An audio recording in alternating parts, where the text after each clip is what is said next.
Welcome back to another episode of Small Ball with Kenny Beecham. Today, we're doing pressure meter for not all, but majority of the NBA playoff teams. Because honestly speaking, if I went through all of them, a lot of these teams have close to no pressure. You think the Raptors have pressure going into the postseason? No, this is fool's gold. Not fool's gold. This is all green for them, whether they're first round exit or conference finalists. There's not a lot of pressure for a team that went from one of the worst teams in the league to the playoffs. So I just picked a specific few that I definitely wanted to talk about. I'm really excited for this episode. I'm having a weird time as an NBA fan, I will say. We're on a nightly basis. It's hard for me to contextualize some of the stuff that I'm seeing. And I think that's partially because a lot of the teams that we see right now, we kind of understand who they are. It's just a matter of the matchups once we get to the postseason and so on. But also there are so many teams that are just not good and not trying. So a 10-game slate for me turns into a 2 games live and then the rest being highlights and synergy, which is just different. At the beginning of the season, bro, I was locked into every single team all season long. And now there's a few times where it feels like every week where I'm like, oh my God, that two-way player, I forgot his name when he checked into the game. You know what I mean? So I will say for the rest of this, I don't know, regular season, we might go heavy towards the playoff teams, but that's what we're gearing up to. We're gearing up to see who's going to win the Larry O'Brien trophy. So in preparation for this episode, I know I mentioned there are some teams that I'm not going to get to because they don't have a ton of pressure, but even some of the great teams across the league where I'm like, man, this team is definitely not pressureless, but they're lower on the totem pole when it comes to pressure rankings, right? And I want to start off with a team like the OKC Thunder, who is still one of the best teams in the league, if not the best team in the league. And I'm putting this on a 1 through 10 scale. Let's just make it very simple around here. I have the OKC Thunder pressure level at a 4. Because it's hard for me to look at a team that just came off a championship, that just proved to the world, less than a year ago that they can do this, even if it took 2 game sevens, whatever. They can do this and say, this is a year that they still have a ton of pressure. Now, they're not pressureless because there is some team orchestration things that we kind of got to think about for the next version of the OKC Thunder. One thing we've learned over the last almost decade is that repeating in the NBA is really, really hard. And in the parity era, it might be virtually impossible. So it's not a ton of pressure for them to repeat, but I think it's some pressure in order for them to maximize the roster that they currently have. Could we go into the postseason and be completely disappointed for them? Absolutely. But still, I'm looking at, some of the things that they've built, right? Knowing that Isaiah Hartenstein, Lou Dort, Kenny Hustle are all expiring contracts, I think you want to maximize the time that you have together. Knowing that Chet Holmgren's extension of $41.5 million next season hits in, or J-Dub's extension of $41.5 million kicks in next season, what will put them not even retaining, iHeart or Dort or Kenny Hustle, put them $21 million over the second apron. This is basically their last year of having this core and it being cheap, if you will. Now, I mentioned on the podcast right after the trade deadline that I read an article about, how the OKC Thunder are moving. And it showcased that there is a world where the OKC Thunder are a team that's going to be willing to go into the second apron. If you missed that episode, I'll quickly remind you that at the trade deadline, one of the smaller deals that happened, maybe the smallest deal that happened that had some real implications, is that the OKC Thunder acquired a guy that plays overseas, a guy that probably will never come over, but they have his rights in case that he ever came to the NBA. And the question is, why would they do that? And the only reason to do that, unless you truly believe that player will eventually come over to the team, is saying that because of his contract, we can trade him next season when we're a second apron team and not get all of the penalties that you would normally get when you trade as a second apron team. So I don't know what the caveat is for the OKC Thunder. We don't mind being a second apron team if we go back to back. Maybe they would want to run it back completely, but I'm looking at some of these other teams that have some money, and I look at Isaiah Hartenstein and say, hey, man, there's going to be teams that, there are going to be some interesting things. But whether it be from the Spurs, or again, the parity era, we've learned that you can still have a dynasty, that you can still be one of the best teams in a decade long if you don't win back-to-back.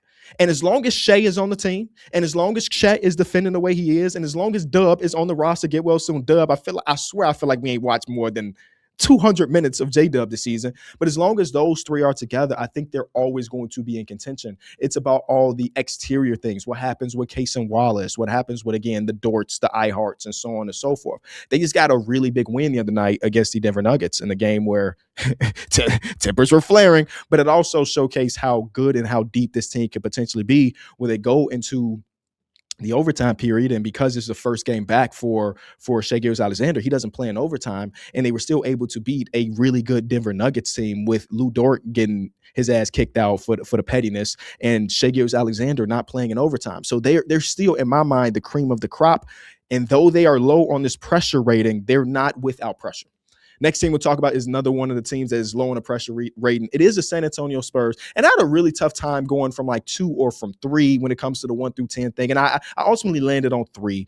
While we love them, we've seen this type of season before, where a team jumps up, a super young team jumps up towards the top of the standings, and they don't perform as well in the postseason. It would be completely understanding if the Spurs are a second round exit or conference finals exit, or first round exit feels like a true disappointment. But because they are young in the core, and because this is the first time this team has made the postseason, this is just all green for them. You know what I mean? Wemby, De'Aaron Fox has 1 playoff series, if I'm not mistaken. So Wemby, no playoffs. Stephon Castle, Dylan Harper. The list goes on these dudes with no experience. And even though they have been the second best team since January 1st by all metrics, I still don't look at them with having a ton of pressure, because there's so much that they need to still learn about the current team. And I'm so fascinated with the approach that the OKC Thunder took a few years ago. This is, when they were the 1 seed and they lose in the second round to Luka and the Denver Nuggets, where at that deadline, everybody was calling for them to acquire more shooting. They need more shooting. And Sam Presti and company said, hold on. We have a bottom 3 young team in basketball. We want to see what we have as a team before we make any dramatic changes. And what they found out is like, yeah, Josh Giddey just doesn't really pair well with these other dudes.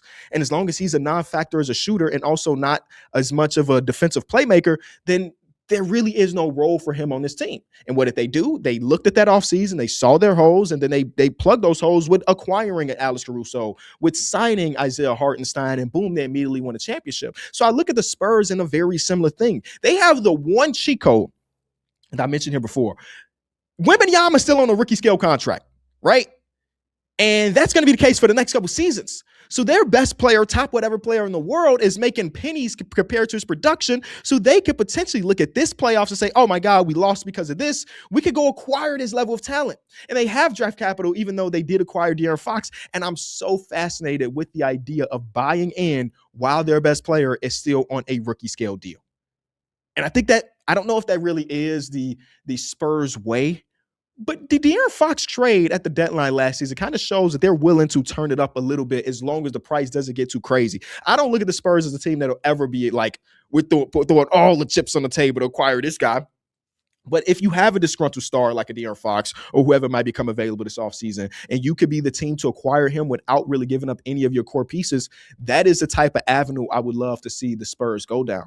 I'm so excited to see what Wembanyama looks in the postseason. Some teams have opted to put that smaller defender on him, and I think he's starting to adjust very well to those type of things. I'm really excited to see, all the younger guys as well, because playing in the playoffs is really, really tough. Talk to anybody that has played 2 to 3 playoff series. They say, hey, man, the regular season is a grind, but the playoffs is a whole different beast. And I think the Spurs players are really about to recognize that.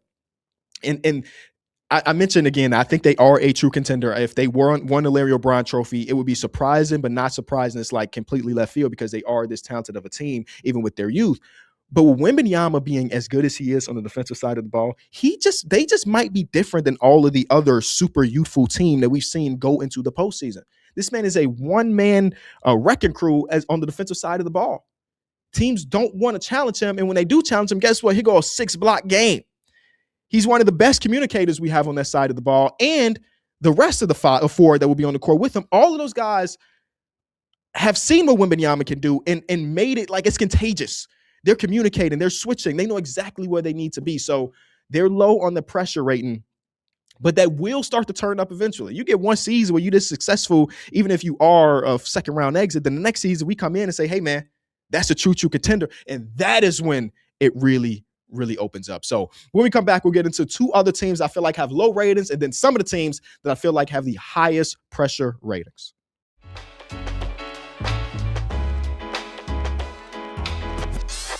Next team on the list when it comes to low pressure is the Pistons. Do you see what's going on right now? I just mentioned the 3 teams with some super low pressure.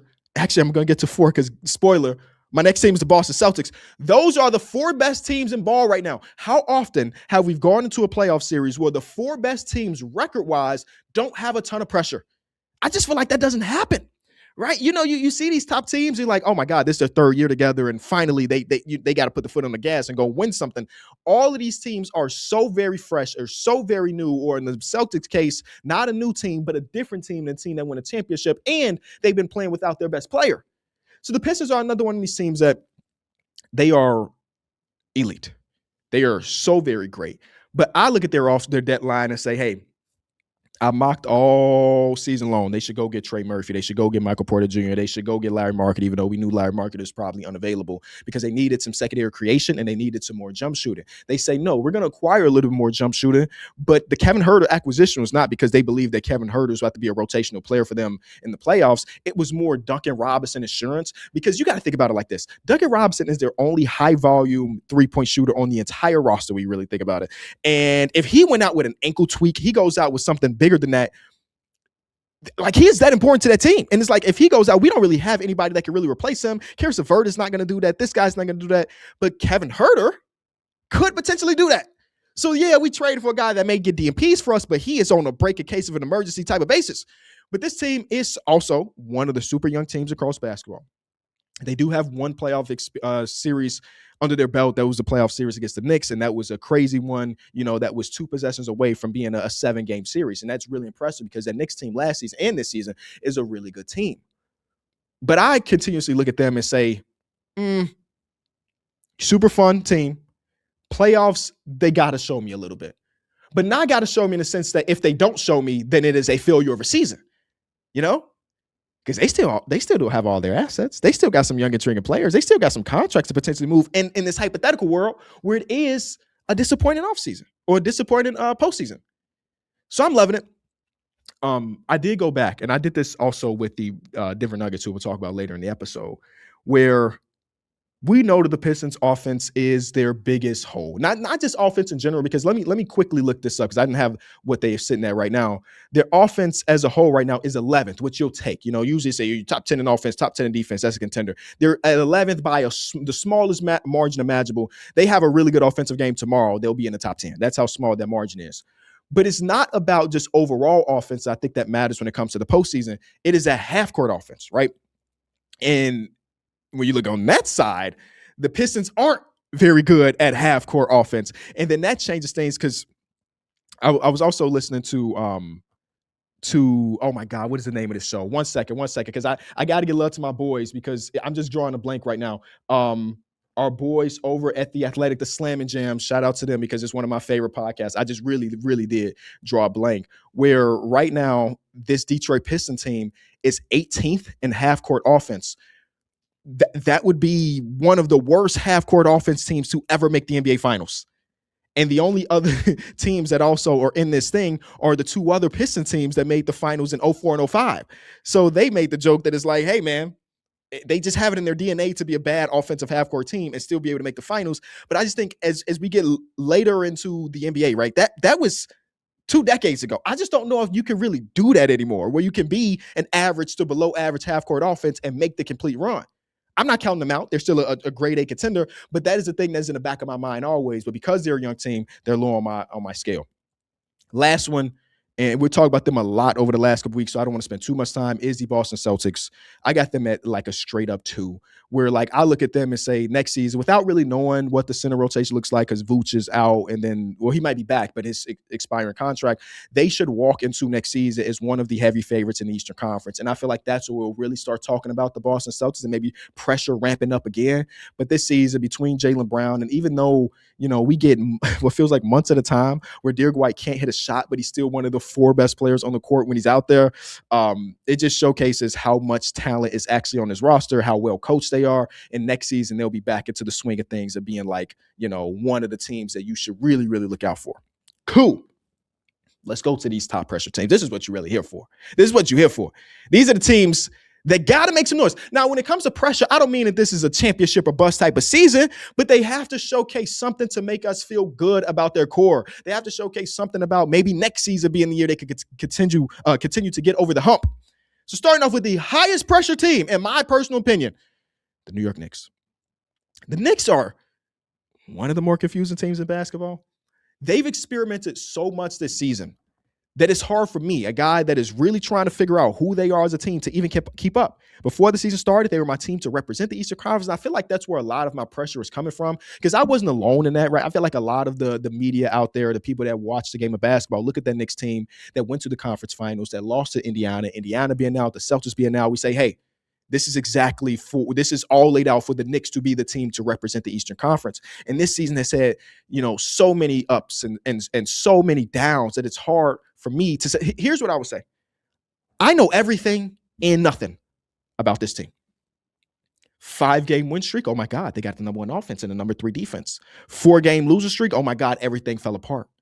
One of Mike Brown's superpowers is also his curse, where he is experimenting, and his systems are really thorough.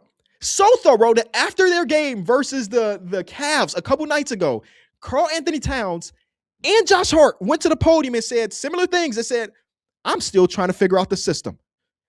We got 20 games to the postseason. How much? We still are trying to figure out the system? Oh, that's some scary stuff.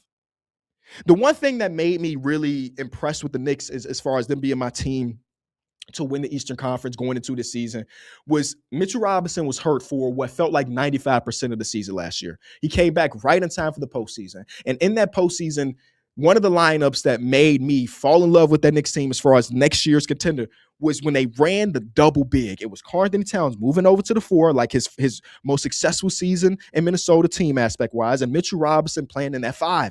And that lineup was running teams off the court. The combination of offensive rebound and the shooting for Karl-Anthony Towns just worked. So far this season, that duo, the front court duo, has only played 214 minutes. It is amazing, by the way. They have a net rating of +10. Like, they really kicking people's ass when they out there. But we just haven't seen it a lot. And it's not similar to last year where Mitchell Robinson has been injured for 90% of the season. If I'm not mistaken, they've played 40 games together, and they've only played 200 minutes on the court together. Now, I don't know if that's like Mike Brown understanding that line of construction is so nice. We don't want to show our hand too much. And once we get to the postseason, boom, we're going to bring it out, and people are not going to be expecting it because we didn't really do that. But he's also doing things where, like, he's running 5 shooters, and some of those shooters, between Landry and Miles McBride before he got injured, and now Jose Alvarado being in the fray, he's still trying to figure out the construction that puts this Knicks team with their best foot forward. And when you have 20 plus game, or just around 20 something games left of the season, it is scary to have this level of experimentation, because will he ever find what he's looking for? Are we going to be in the first round of the postseason and we're still seeing new-ish lineups that have only played 40 minutes together? That's not the time to experiment unless you have no other choice because of injury. That's not the time when we're trying to figure some stuff out. So I'm still trying to figure out where they are as a team. Definitely a team I can see representing the Eastern Conference as a champion, as the Eastern Conference champion, but also a team that I can say, I can see a certain team beating their ass. And that team might be the Pistons, who've beaten 3 times so far in the season. And all of those times have been blowouts. Another part to this, when it comes to the pressure, is they fired their head coach, Tom Thibodeau, after he led their team to their first conference finals in 25 years. New guy comes in, and the new guy has to be better. He has to be better, right? Or Tom Thibodeau was a martyr to not for nothing. And I'm having a weird time figuring out if Mike Brown has truly, truly improved the outlook of this team. I brought this to Pierre, my cousin / co-host and Numbers on the Board, who is a diehard Knicks fan. And he said, we got to give Mike Brown the benefit of the playoffs before we start grading it. He's probably right there. But one thing I enjoyed about Tom Thibodeau, for better or for worse, as somebody that had to root for teams that he's coached, is that he was so good and he was so hell-bent on his ways that he didn't experiment. And that's not a good thing, but he didn't experiment at all. But one thing he did is he wrung that towel dry. He got every single win out of every single team he's ever really coached. And maybe that was a detriment, right? You get players that get injured, or you get, teams that when they do have that injury don't know how to adjust because they've only ran one way all the time. But I think there's some value in understanding who you are as a team and playing that way. And Mike Brown is still trying to figure that out. And that's what makes it scary. When we come back, we got more teams that have pressure going into the postseason.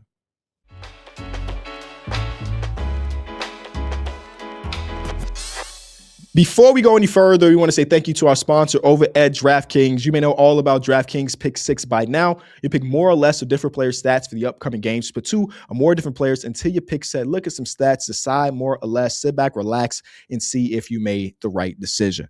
Tonight, I feel like these Mondays have been getting short and short on the slate, man. Only a 4-game slate tonight, which means that we don't have that many great pickings when it comes to the pick set. But as always, I do have a pick set for y'all today. We have Rockets versus Wizards. You know, maybe a Şengün bounce back. We're going to talk about Şengün, I think, in our next segment here. But maybe a Şengün bounce back against a Wizards team that's not trying to win games. We got Celtics versus Bucks, which there is no Giannis, but the Bucks have been playing decent. The only thing is they usually are beating up on those really bad teams. So we'll see what that looks like. We got Nuggets versus Jazz, which you never know who's going to suit up for the Jazz at the end of the day. Keontae George played his first game in a little bit of time a couple nights ago. And then lastly, Clippers versus Warriors, which no Steph Curry. Not the greatest of slate, but we're going to still make it work. So let's start off with my pick set, starting off with Ryan Rollins more on points versus the Celtics. Ryan Rollins has been playing some really good basketball as of late, especially when that three-point shot is falling. He had a little stretch, a few weeks ago where, he was really, really struggling to hit his shot. But last game, 2 for 5, you'll take that. 2 for 6, a little bit less, but you'll take that. He had a 7 3-point game, a 4 for 7 3-point game. So his 3-point shot is starting to turn around a little bit. And in the games they have won, he has been phenomenal. And I think in order for them to potentially win this game, they need him to be the phenomenal version of himself. So I'm going Ryan Rollins more on points to start. Same game, opposite side. I was thinking about this. As long as we've had, these type of integrations and stuff, I don't think I've ever picked Big Vooch into like a pick set, man. Today is the day. Vooch is one of those, and Celtics fans are figuring it out right now, and I've been here for the last 5 seasons. His good games are so good. He had a 28-point game in the win versus Brooklyn, but the game before that in Denver, he felt unplayable, and he still played 24 minutes. That is the curse of being, a 35-year-old center who never was a great mover. Some games he's going to look amazing. Some games he's going to look bad. It's like he's a roller coaster of a player. But today, in this matchup, I'm going to say more on points for Big Vooch. I think there's an opportunity for him to get some more post touches. I love to see that he is still firing off from 3 from 3 his last game. The game before that, 0 for 4, 0 for 3. So maybe he's just on this hot streak now that he's with the Brooklyn that he started against the Brooklyn Nets. I'm going to go more on points for Big Vooch. Moving on to the next game of the day versus the Jazz.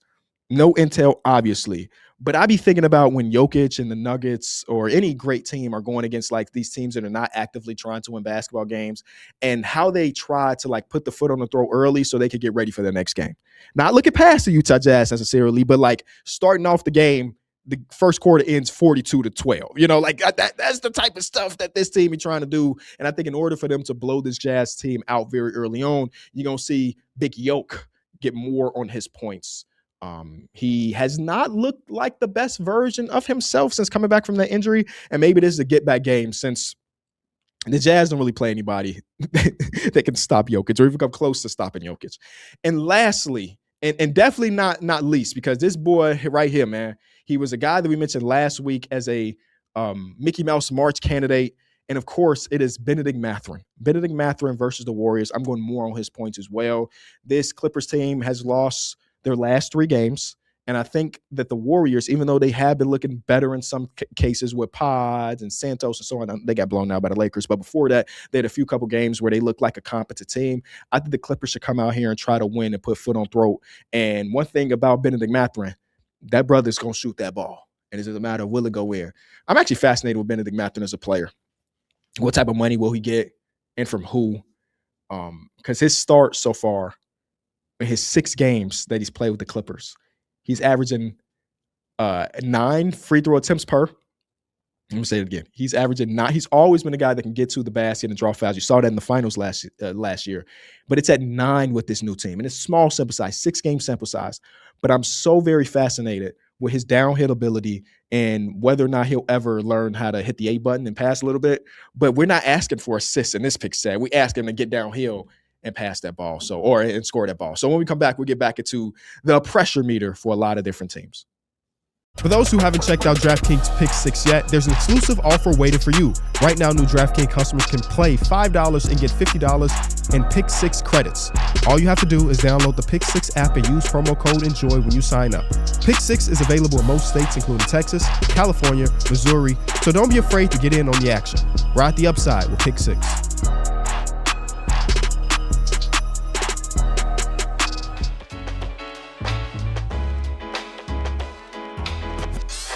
I'm going to go to the Houston Rockets.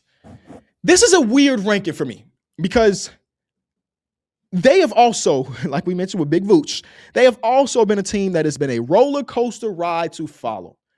Before the season started, they acquired Kevin Durant. They were just a 2 seed. I say, hey, there go another contender just added to the pot. A few weeks before the season started, Fred VanVleet tears his ACL. I say, God damn it, they're no longer a contender. Then we get into a month into the season, and I'm like, oh my God, this team looks like a contender. And now we're a little bit past the All-Star break, and I said, there's no way this team is a contender. So it's hard for me to say where the pressure is at because before the season started, I didn't think they could do it. You know what I mean? Ultimately, I landed at like a smooth 7. And the reason why it is a 7 is because you did acquire a 37, 38-year-old superstar. And in my mind, when you do that, even though he's Kevin Durant and he feels like he's not aging too much, there's obviously signs of overall regression when you think about his foul drawing ability to get into the basket. But overall, he's still one of the best players that we have in the game. When you acquire a guy that old, as you all know, it just shifts the timeline a little bit. Even though Amin, Asar, Tari, Bari, Reed, all of these dudes are under the age of 25, which is kind of nuts. It does push the timeline at least a little bit. And even if you're not successful in the Kevin Durant era, whether it be just this year, the next 3 years, whatever, because I think he got one more year on his contract, you have to figure out how you pivot away from that eventually. And do we look at that core and say like, hey, that team is going to win I don't know. So the pressure that I have for them is to just stay competent and become a contender during the Kevin Durant time. And I'm not expecting it to be this season, but I watched their game the other night. I didn't watch it live. I watched it. It was a day game. I watched it later in the night. It was their game versus the Miami Heat. And though the Miami Heat are an average offensive team, one thing I admire so much about what they do is that when they have a game plan, damn it, from the first possession to the last possession, they're going to try to execute that game plan. You saw the perfect example on the national TV scale is when we got to the play-in last season, a place where the Heat have been for the last 100 years, and they played against the Bulls, and from the first possession, they hunted Josh Giddey with Wiggins, and they hunted Josh Giddey with everybody. I was like, oh, snap. They wanted to showcase that Josh Giddey is unplayable, and guess what they did? They showcased that Josh Giddey was unplayable. From the very first possession in this game, they went at Alperen Sengun time and time again. It was at the beginning of the game, where it was our boy Larson being guarded by him. They put Larson in every single action as a ball handler, as a screener. It says, Sengun, you got to make a decision. And it was bad, man. This was like a film session for anybody that is an Alperen Sengun skeptic about what his overall ceiling can be or how good he can be on a really good team. This is a game that the skeptic's going to look at and say, see, I told you. And I've never appreciated Jabari Smith Jr.'s game more than watching this one game at the end of February.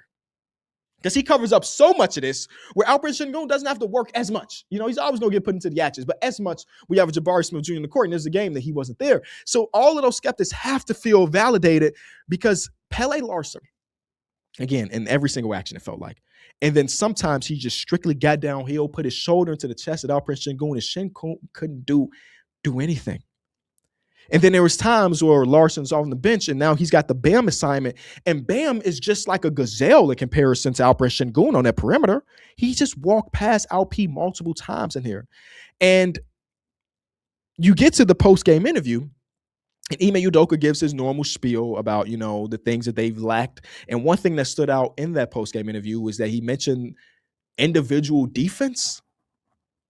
And I, as somebody that watched that game, I can't help but to think that was almost specifically about Alperen Sengun.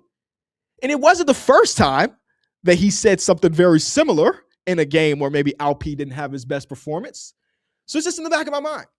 I was so happy for this game. The reason I watched this game, not because I care about the Miami Heat or Rockets in a random regular season game, but it was more like I want to see what Reece Shepard looks like now that we got some injuries over here in Houston, and that Ime Udoka he's kind of forced to play Reed the amount of minutes, in my opinion, that I think he deserves. And it was a lot of ups and downs, as you can imagine, for a guy like Reed Shepherd. But, Shingo's defensive impact, it's stuck out like a sore thumb.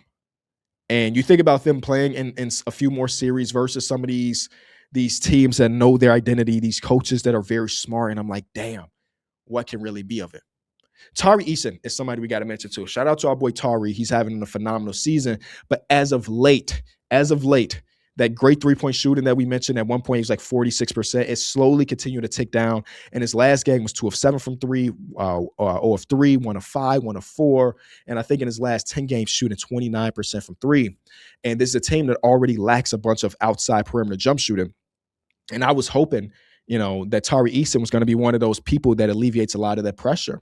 Because one thing we will see in the postseason, I will bet all of my money on it, teams are going to leave Tari Eason open and say, even though we recognize you as a good shooter, at least a league average shooter in your previous seasons, you're going to have to show me. Same thing happened to RJ Barrett all those years ago when he played for the Knicks, where he had a year where he shot like 41% from 3, and then he got to the postseason. Let me figure out which year that was. He got to the postseason. Let me see. This is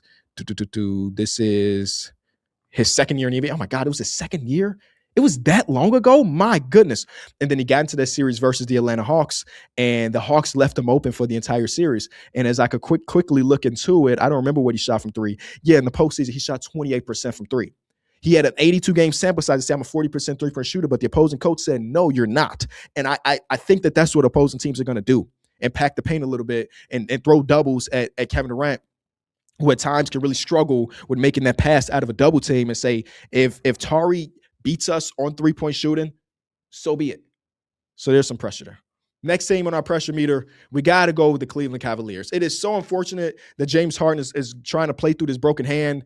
I went from, oh my God, the season is over, to the next report saying he's going to play through it. And I'm like, okay, oh my God, the season is saved. And then in their game versus the Pistons, a game that he didn't suit up for, Kenny Atkinson said that he's struggling with even dribbling the ball.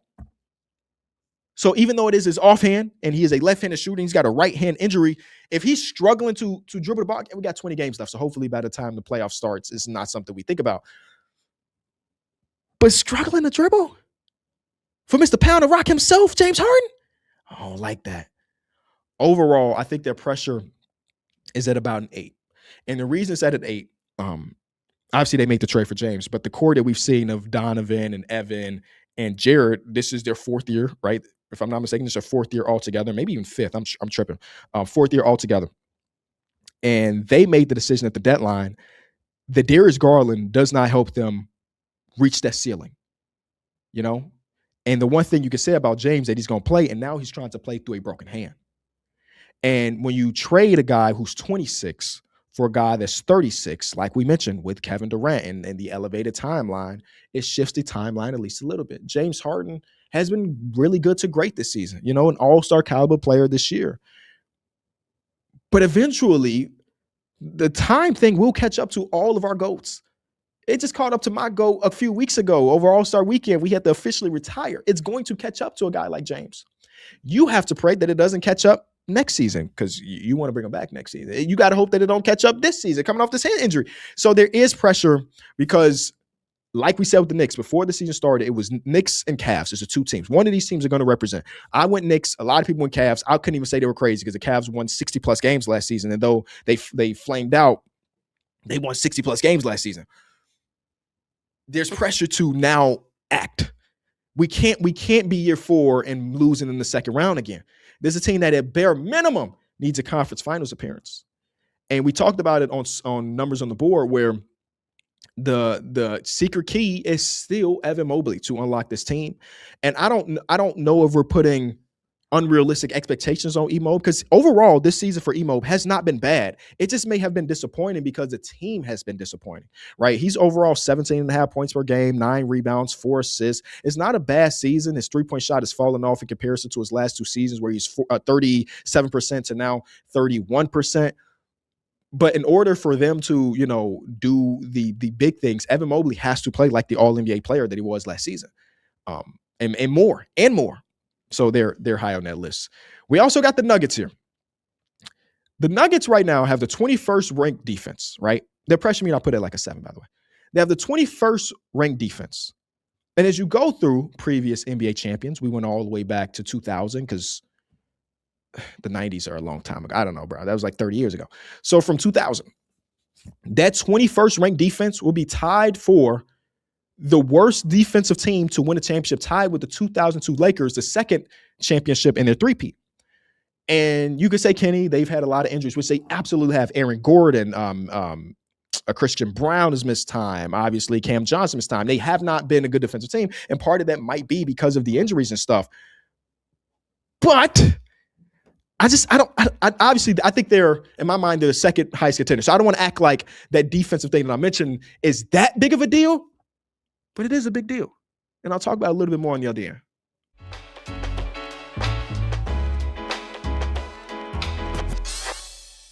The one thing the Nuggets have done in their tenure, in the Jokic, let's say Jokic MVP caliber player era, is get the timely ones, right?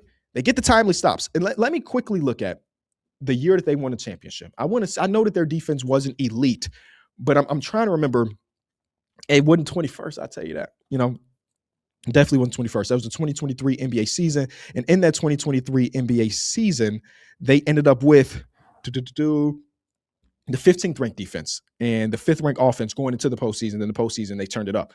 This is a team that I've said on numbers that's like, they're by reputation, right? Everything we love about the Denver Nuggets is obviously they do perform, but it's reputation based. Best player in the world, great number 2 in Jamal Murray, who's having his best season, and we've seen them win a championship before with this core. So boom, even if they're having a poor season by their own standards defensively, we've seen them do it. Last year in the postseason, Aaron Gordon, quad or lower extremity, Michael Porter Jr. shoulder, still took the eventual NBA champion to 7. They are a team that has showed us, and it's I had the same problem with last year's Celtics team where you give those teams a benefit of the doubt because they literally did it. But then you watch on a nightly basis, you say, damn, do they really look like it? You know what I mean? That's where I'm at with it. Undoubtedly, they are a top contender. Again, I got them number 2, only behind the OKC Thunder for a contender. But sometimes I watch this team play, and again, no Aaron Gordon, and that matters a lot because when it's Aaron Gordon and Jokic on the court together, the defensive rating is like 109, which is God tier, but it's small sample size. I be watching like, man, this teammate is missing something. And especially since Jokic has come back and not look like the best version of himself, now was missing something. It's like one thing that Jokic has always been great at is covering up the holes on whatever, and to win basketball games. And I'm just not getting that feel for him as of recent, even if the counting stats are still the same. He's not moving as great. Some of these games, he's like flailing around more than normal. Before the season started, he said that one of his things this year, he's not going to talk to the refs. I feel like over the last little stretch, he's starting to, you know what I'm saying? Just dip his toe back in. Not like his homie Luka, but he getting the toe back into that referee bag just a little bit. And the last thing I'll mention on the Nuggets about their pressure is that the second apron is on that tail, because next season there'll be $12 million under the second apron before a Peyton Watson extension. So now I don't know what the president is for the Denver Nuggets and their ownership, and will they pay, will they not pay? I don't know. But if they're going to retain Peyton Watson, almost positively, they're going to be a second apron team. And what we've seen is that a lot of teams are just not willing to go into that bag. So does that mean they let Peyton Watson walk? Does that mean that they try to dump off Jonas Valanciunas' $10 million next season? They have to have a team that's willing to do that. So that means you got to give up some future assets. So the core that we know today, between the Watson and the Gordon and the Johnson, all of these guys, this might be the last potential hurrah with this orchestration of the team. So that's just a little bit pressure. Last team we're going to mention is the Minnesota Timberwolves. We're like, I have no idea. I literally have it blank in my notes right now. I have no idea what to put them on the pressure rating because they have been to the conference finals 2 years in a row. They have games where they look like a true championship contender. And then they have some games where it's like, am I wishfully thinking? Am I just looking at their past 2 seasons of being successful in the postseason and say, hey, they could do it again? I don't know.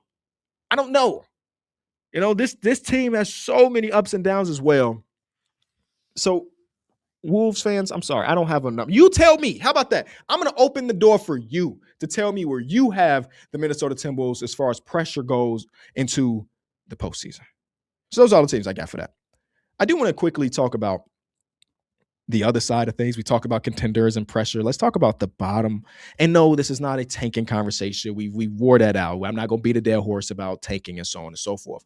But I do want to look at some of the odds and how they have been shifting over the last week or so. The biggest shift is that the New Orleans Pelicans have won 4 games in a row, going from a team that for the majority of this season, oh, snap. Was Joe Dumars right? No, let me check.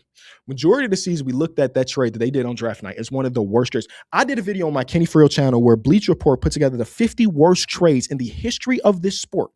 The 50 worst trades in the history of this sport. And a trade that happened on draft night last year was in that 50. That is them trading that pick, the Pelicans pick for Derek Queen. We had already deemed it to be one of the worst trades ever. But now the Pelicans, and now, Trey Murphy is injured, and Zion Williamson tweaked his ankle the other night. So I don't know how long he might be out for that. So maybe I'm just talking and they're going to lose 30 in a row to end the season. But if they continue to win these games, then trading for Derek Queen, if you gave up the 8th pick or the 9th pick, not that bad of a trade. It was just at that time, because that Pelicans team was the worst team in the league, that they almost were guaranteeing to give up a top 5 pick. Now DeJounte's back. He's talking about going on a little play-in run. They're very far. They're very far from doing that. But if they win, I think let me quickly go to NBA strength of schedule. Maybe they got one of the toughest schedules left, and I'm just talking for no reason. But they have a middle of the pack. They still got to play against the Kings twice, which should be easy dubs.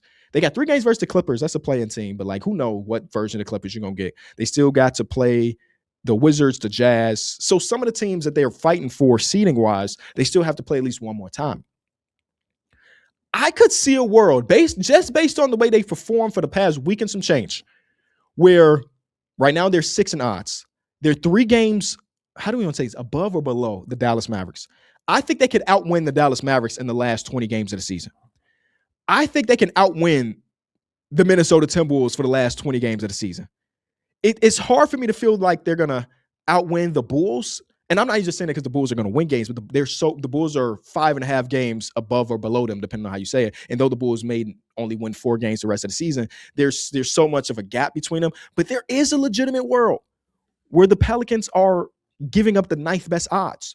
And that's not that bad. That's just not that bad of a trade if you really do believe in Derek Queen.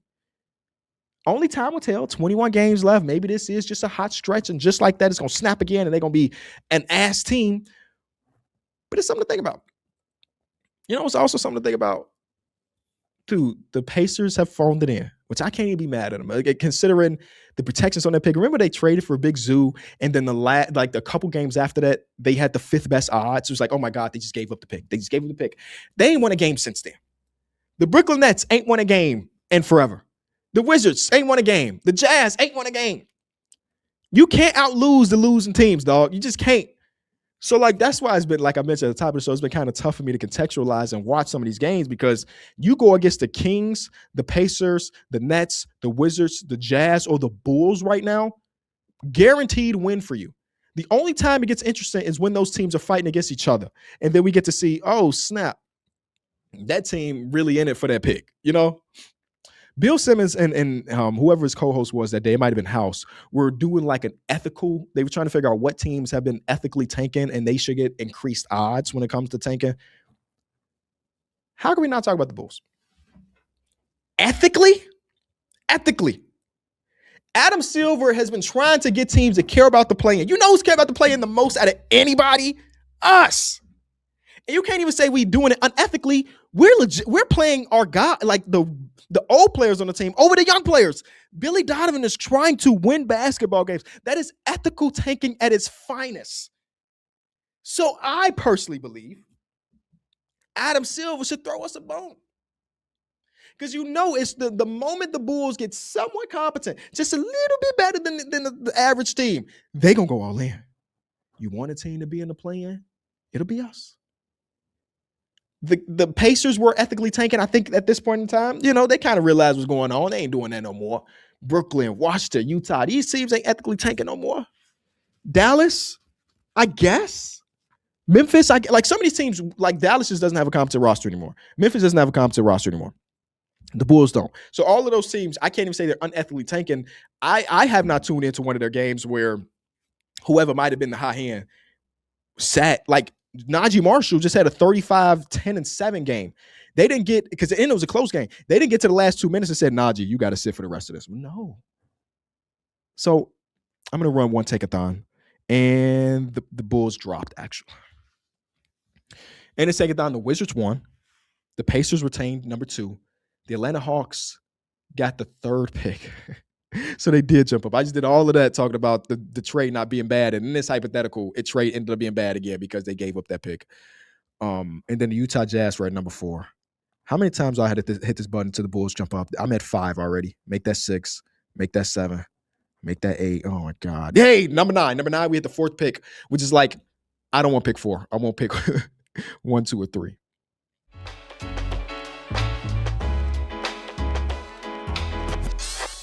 Before we get out of here, how can I not talk about Deandre Ayton? You know what I mean? How can I not talk about the piece that was written about him? How can I not talk about the Clint Capella words? I damn near put our boy Deandre Ayton on this list by himself as far as the pressure meter goes. Not the teams, the Lakers, because guess what? In my opinion, this has always been a gap year for the Los Angeles Lakers. It always has been. They told us that they was really out there trying to save the money for 2027, and I firmly believe them. Especially when you got sciatica with Bron, then Austin Reeves goes out for 20-plus games. This was always going to be a gap year. It's not a gap year for DeAndre Ayton. And I don't know if there's nobody in his camp that would tell him that. That piece that was written about him read so bad, man. And to call out a guy like Clint Capella, listen, Clint Capella is very far from being an NBA legend, right? But one thing about Clint Capella is that he maximized the things that he was given. You got to think about Clint Capella's career. He started his career in the 2014-2015 season, and James Harden had just basically ended up with the Houston Rockets. He didn't play much that first season. But then he goes to being basically a starter by the end of his second season. And not only that, he ends up being one of the best pick and roll duos with a legendary pick and roll player in James Harden. So much so, matter of fact, can I look at the career earnings for Clint Capella without him being a guy that was highly touted, without him being a guy that had the luxury of being a first overall pick like DeAndre Ayton? He's made $130 million in his NBA career. And reminder, his rookie scale deal when he first got to the league, $1 million, $1 million, $1 million, $2 million. So his first 4 years, the man was making no money in comparison to his peers. And he still was walking away with a contract of $130 million made. I will never understand calling out or trying to do something for a guy like Clint Capella who objectively works harder than you and always have. No disrespect to Clint. He's got no distinguishing offensive game. Roll to the basket, catch a goddamn lob. Sometimes do a little bit of a right-hand hook, but for the most part, I'm a roll, I'm a defend, I'm a get paid. DeAndre Ayton, he's a talented ball player. I think that's why everybody's so disappointed with DeAndre Ayton's production as a former first overall pick. Objectively talented. He's one of the best finishers at the rim in all of basketball, even to this day. He's top 3 in percentage-wise. And still, you won't do the other stuff. You won't hit on the roll. You won't hit on the screen and roll well. You won't catch a lob when it's thrown to you. So to call out a guy like Clint Capella, who just had a better career with low expectations, is nuts. And I love that Clint Capella fought back and said, brother, you got Luka and LeBron on your team. Gang, I think that DeAndre Ayton's going to get a contract next season. It's like there's too many teams with money. I don't think he's going to get paid like it's something that he wants, but he's not going to be out of the league. And if he is, oh my God, it's way worse than I even thought. Somebody's going to give him another contract. I don't know how you could feel so entitled after your last team stretched and waived your contract. They didn't want you that much. They stretched and waived you. And the Lakers picked you up and gave you a once-in-a-lifetime opportunity with one of the best ball players in the league, 2 of the best ball handlers in the league as far as pick and roll goes, and you still are losing minutes to Jackson Hayes, a replacement player who's the last 2 teams gave up on him. Dog, this ain't good. This ain't good. So I don't know. You can't call out Clint Capella. I don't know. Clint Capella also has had a career where he went to Houston to play with James, and after he went to Atlanta to play with Trae Young, he's always really maximized because he's had a really good ball handler.